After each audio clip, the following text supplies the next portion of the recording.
Fala pessoal, tudo bem? Eu sou o professor Leonardo Nascimento e vou falar um pouco para vocês hoje sobre palpação de movimento. Então, primeiro de tudo, eu queria classificar para vocês aqui, para vocês entenderem as diferenças.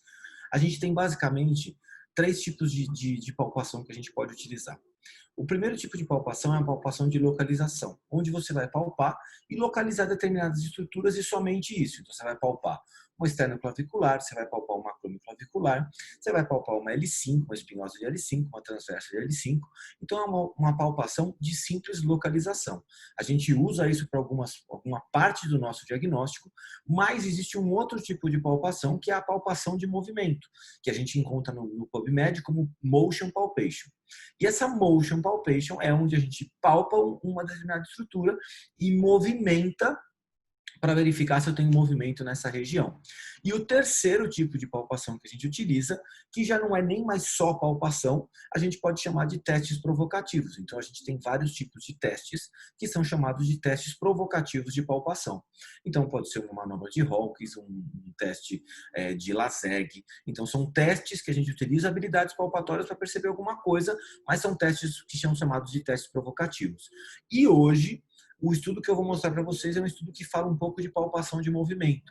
E o que é o interessante do estudo? Ele fez um teste de palpação de movimento em indivíduos que tinham bloqueios congênitos. E ele queria verificar a nossa habilidade de encontrar bloqueios nos testes de palpação de movimento em pacientes com bloqueios congênitos. Então, quer ver? Eu vou abrir aqui a página para poder ler o estudo para vocês. Então, o estudo está aqui, ó. Então, tá aqui, ó. Então, é an investigation into the validity of the cervical spine motion palpation using subjects with congenital block vertebra as a gold standard. Então, o que eles fizeram? Eles utilizaram sujeitos que tinham bloqueios congênitos vertebrais como padrão ouro para ter que encontrar algum tipo de alteração. E aí aqui ele tem uma justificativa, né?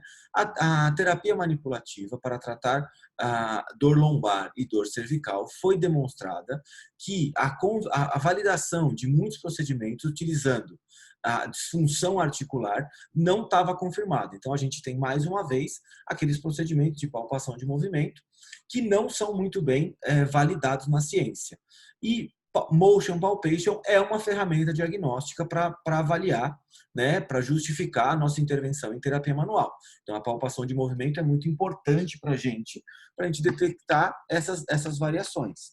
E por causa disso, ela foi alvo desse estudo.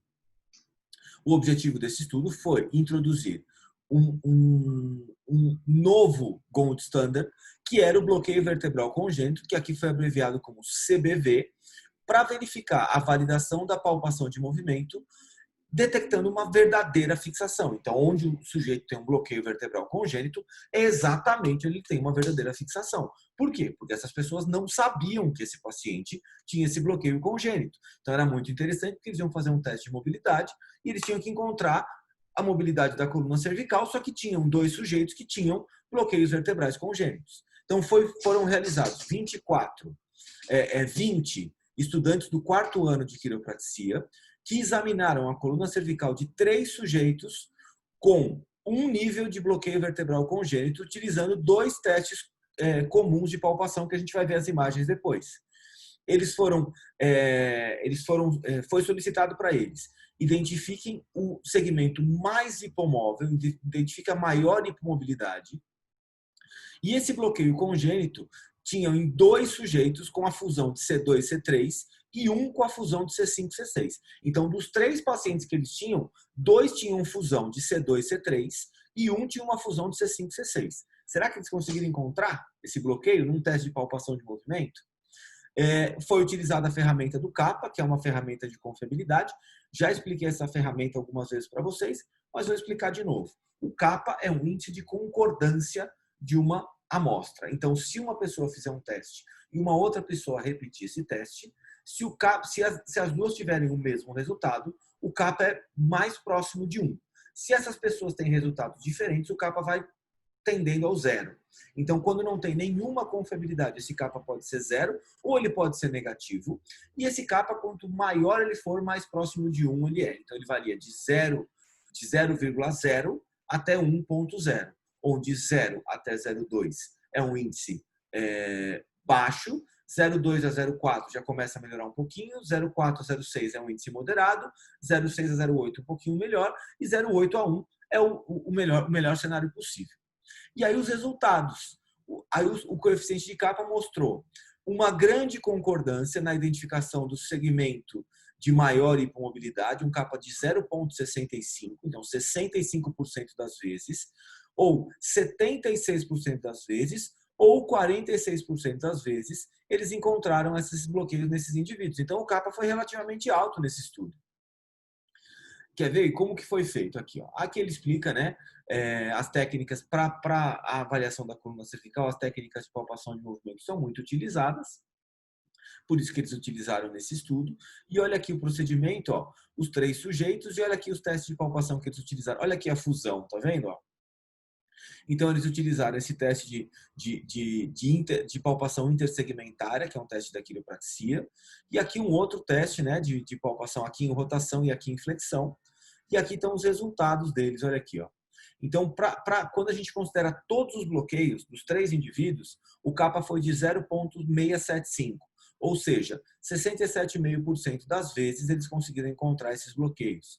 Se a gente for considerar só o C2 e C3, que eram 2 indivíduos, o capa sobe para 0,75. E se a gente for encontrar só o bloqueio de C5 e C6, o capa vai para 0,46. Ou seja, no C2 e C3 foi um pouco mais fácil de encontrar, mas eu tinha 2 indivíduos com esse tipo de bloqueio. Então, será que não foi mais fácil de encontrar porque tinha 2 com o mesmo? Então, padronizou um pouco. E aqui a discussão fala que esse estudo foi uma maneira de explorar em vivo um padrão ouro de fixação, que era um bloqueio vertebral congênito, e aí fica uma dica para outros estudos de vocês. Então, por exemplo, nesse estudo aqui, nessa validação, eles conseguiram comprovar que quase 70% das vezes os quiropratas conseguem perceber, num teste de palpação de movimento, uma alteração de mobilidade num segmento específico através que no caso nesse segmento tinha um bloqueio congênito. Então, será que a gente consegue reproduzir esse estudo em outras profissões? Em fisioterapeutas que trabalham com fisioterapia manipulativa, em osteopatas? Será que a gente tem exatamente os mesmos resultados? Então, aqui é um estudo que mostra para a gente que a palpação de movimento pode ter uma boa confiabilidade quando tiver um bloqueio congênito. Então, num caso de um bloqueio 100%, a avaliação da hipomobilidade vai ser encontrada com uma certa facilidade pelos quiropratas. Espero que vocês tenham gostado. Curtam o canal e fale para mais gente curtir, porque quanto mais gente curtir, mais vídeo vai ter aqui, tá bom? Valeu, eu sou o professor Leonardo Nascimento. Beijo para vocês.